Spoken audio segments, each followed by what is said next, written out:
If you're planning a trip to Turkey in 2026, there are some things you really need to know before you book your flights. When is the best season? Where you should stay in Istanbul?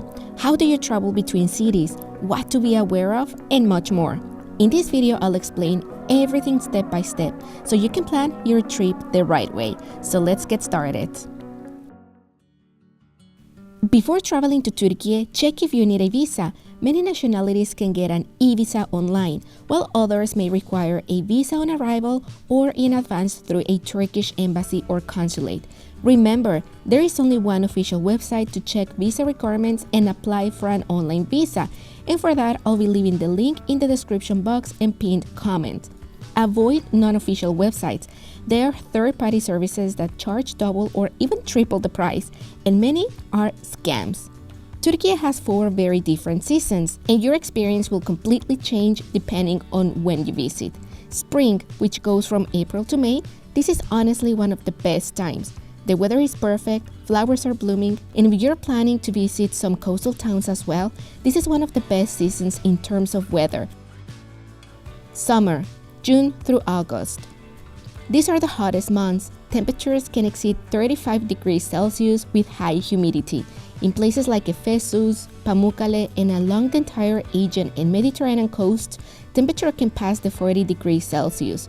Istanbul is also quite busy during this time, and hotel prices tend to be higher. That said, if you're coming for beach destinations like Bodrum or Antalya and don't mind the heat and larger crowds, then summer can still be a perfect time to visit. Fall, September and October. Great weather again, less crowded than summer and ideal for Istanbul, Cappadocia and even the coast.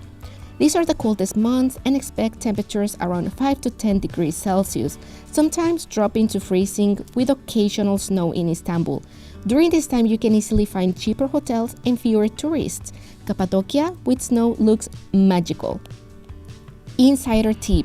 Additionally, if you're visiting cities like Istanbul or Kuşadası between June and September, watch out for the influx of cruise ship passengers, which can make popular sites even more crowded. To plan your visits and avoid the crowds, I recommend using an app like Cruise Mapper. This app allows you to track the schedules of cruise ships, so you can plan your trips to major attractions and areas like Sultanahmet in Istanbul when they are less likely to be packed with passengers from the cruise ships. Location matters a lot.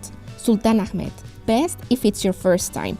Walking distance to main attractions like Hagia Sophia, Blue Mosque, Topkapi Palace, Basilica Cistern, and Grand Bazaar. Galata, Karaköy, Taksim, and Istiklal. More trendy cafes, restaurants, and better nightlife vibe. Kadıköy, on the Asian side. This is a more local experience. Less touristy and great variety of restaurants, cafes, and pubs with local prices. All of these areas are very well connected by trams, metro lines, and ferry terminals. Important. Some hotel photos online are misleading. Always check recent reviews and Google Maps Street View. If it's your first time, Istanbul, 3 to 4 days to cover the most popular places. Cappadocia, 2 to 3 days. Ephesus plus Pamukkale, 2 days. Ideal first trip, I will say 7 to 10 days. Less than that, you will feel rushed and quite packed. If you don't want to deal with all this planning and you have the budget, we can organize everything for you. Hotels, tours, transfers at remindertour.com. We specialize in private tours, not just in Istanbul, but also in other cities of Turkey. Download this before you arrive. Uber, Taxi, which is the local taxi app, Google Maps, Google Translate, download Turkish offline. WhatsApp, everyone uses it here, and use Nomadissime for hassle-free internet. It's affordable, works in over 200 destinations, and offers regional plans. Just download the app, pick a plan, and activate it for instant internet upon arrival. Just make sure your phone is unblocked and supports eSIMs. Use my promo code for $5 off your first purchase and explore stress-free. If your phone doesn't support eSIMs, your only option is to purchase a SIM card from a local provider. I recommend Turkcell, Türk Telecom, and Vodafone. You can find them at airports, shopping malls, tourist areas, and practically everywhere in the city.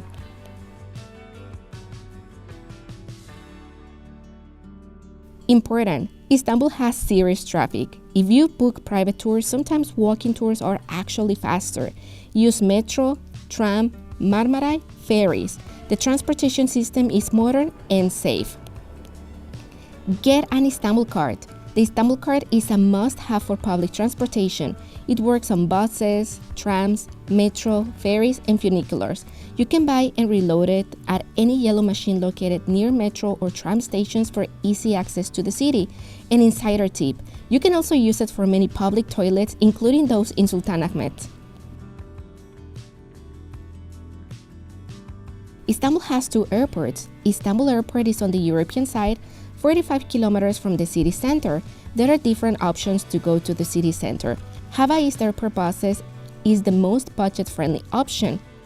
Metro, keep in mind that there is no direct line to the city center. You'll need to transfer several times, which can be inconvenient, especially with heavy luggage. In addition, the metro station is not directly connected to the terminal. There is a 10-minute walk between them. Taxis, Uber, moderate cost. Their prices are also displayed outside the terminal. Private transfers are the most convenient, especially if you're traveling with your family or friends. The other airport is Sabiha Gökçen Airport on the Asian side, and the options to go to the city center are as follow. Direct Hava Bus shuttle to Taksim Square and Kadıköy. This is found outside the terminal. Taxis, but keep in mind that this can be the most expensive option. And private transfers, much more convenient when traveling in family or with friends. This airport has a metro line that connects directly to the terminal. However, if you are heading to Sultanahmet or other areas on the European side, you'll need to transfer several times. Depending on your budget and comfort level, you can choose between public transport, airport shuttle buses, taxis, or private transfers. For more information about these options, along with a detailed and helpful airport guide, I'll leave the link to the other video in the description box and pinned comment. Turkiye is big. Don't underestimate distances. The best option are domestic flights. They are both affordable and efficient. For domestic flights, you can choose from Turkish Airlines, Pegasus Airlines, AJet, or SunExpress. High-speed trains have limited routes, mostly between Ankara, Konya, Eskişehir, and Istanbul. Regular train services also operate from Ankara to other provinces in eastern Anatolia and the southeast. One of the most famous and that I highly recommend is the Doğu Ekspresi, which runs from Ankara to Kars. Buses, very comfortable and inexpensive, but with longer travel times. A great option if you are on a budget and planning to spend at least 3 weeks exploring the country. Some reliable companies for long-distance travel are Kamil Koç, Varan Tourism, Pamukkale Tourism, and Nevşehir Seyahat. If you're short on time, just fly. Credit cards are widely accepted, especially Visa and MasterCard, but for small purchases, street vendors, and bargaining, cash is more useful.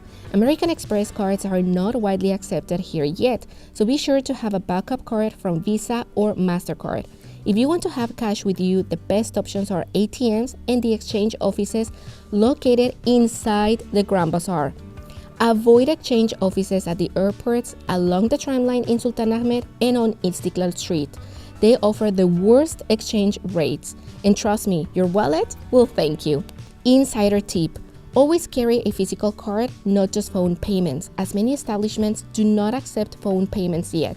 And very important, when paying by card, always decline convert to your home currency. Choose to pay in Turkish lira.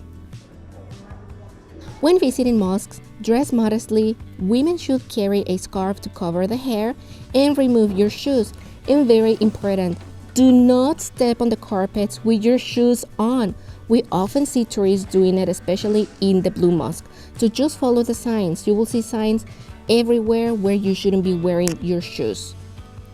Learn two magic words like merhaba, which means hello, teşekkürler, which means thank you, and this will make locals smile at you. Turkish breakfast is huge and social. Street food is safe, especially if the place is busy. If you have food restrictions, like maybe you are vegetarian or vegan or gluten-free, also these options can be easily found in the city. Always inform restaurants clearly before ordering. Turkish cuisine is widely known for its delicious kebabs, but it also offers a rich variety of plant-based dishes. commonly referred to as zeytinyağlı or olive oil dishes by locals. I highly recommend giving them a try. Some of my favorite olive oil dishes include stuffed peppers, stuffed vine leaves, artichokes, fresh bread beans, pinto beans, and green beans. All meat in Turkey is halal, making it a great destination for Muslim travelers. Pork is difficult to find. As a predominantly Muslim country, most restaurants do not serve pork, though it can be found in a few specialty shops or international restaurants. Check online reviews like on Google and TripAdvisor before choosing a restaurant to avoid tourist traps. An insider tip: avoid restaurants that don't display prices on their menus. These places often overcharge. Always make sure prices are clearly listed before ordering. And if the staff brings extra items to your table that you didn't order, ask whether they are complimentary or will be added to your bill. In Turkey, many restaurants provide salads, sauces, pickles, and bread free of charge. However, in touristy areas, it's always best to double-check beforehand to avoid surprises. Tipping is not mandatory, but it's appreciated. Around 5 to 10% is common in restaurants, and sometimes up to 20% if the service was exceptional. Just make sure that a service fee hasn't already been included in your bill. Turkey is generally very safe for tourists. However, as in any touristy city around the world, incidents can still happen. In Istanbul, be aware of the shoe shine scam,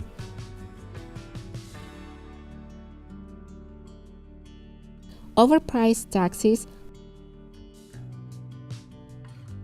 and men near the yellow Istanbul card machines in places like Sultanahmet, offering help to confuse tourists. Be cautious of overly friendly men in places like Istiklal Street who only approach solo male tourists and invite them out for a beer. Stay aware and carry yourself with confidence, but that doesn't mean you should be suspicious of everyone or assume they are trying to scam you. There are plenty of genuinely kind locals who are simply being friendly and happy to help. Trust me, it's usually very easy to tell the difference between a scammer and a genuinely kind local. Turkey uses a Type F plug and 220 volts electricity. Bring adapter if needed. An insider tip for women: make sure your hair tool supports at least 250 volts. If they only support 150 volts, they won't work in Turkey and could malfunction. If you need to store luggage for a few hours or a day, you can do it as follows. Hotels. Most hotels offer free luggage storage before check-in or after checkout. Always ask at reception. Istanbul Airport. Luggage storage is available on the arrival floor at door 14 with daily rates offered. And Sirkeci train station, convenient luggage storage in the city center, and great for exploring Istanbul without carrying bags. Museums do not require online booking and do not offer official online ticket sales. You can buy tickets at the entrance or through third-party websites, but keep in mind that online platforms often charge much higher prices, and some may be scams. I recommend purchasing tickets directly at the ticket offices on the day of your visit. If you want to save time and avoid long queues, booking a private tour is a great option, as guides are often allowed to skip the line at many attractions. I hope this video helps you plan your trip much better. If you found this helpful, please subscribe for more Istanbul travel tips, and see you in the next video. Bye bye!